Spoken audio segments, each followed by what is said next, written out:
Banyak banget. Rok saya, bro. Rok pakai. Rok tinggi lah. Kafe tinggi.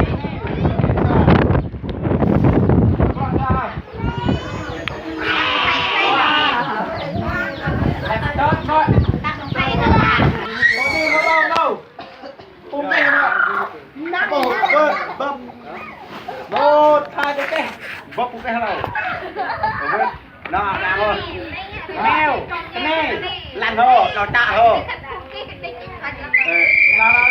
nó tí một cái này sạch hồ mèo tao vớt nào rep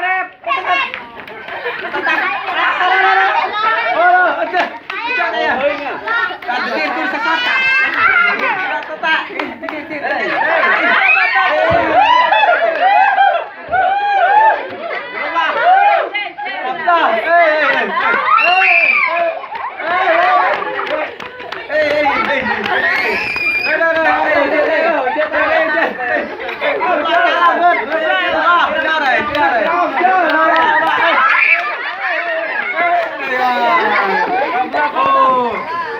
Tao nha.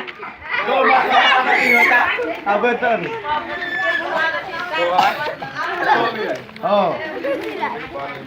Vẫn ta tiếp của hả?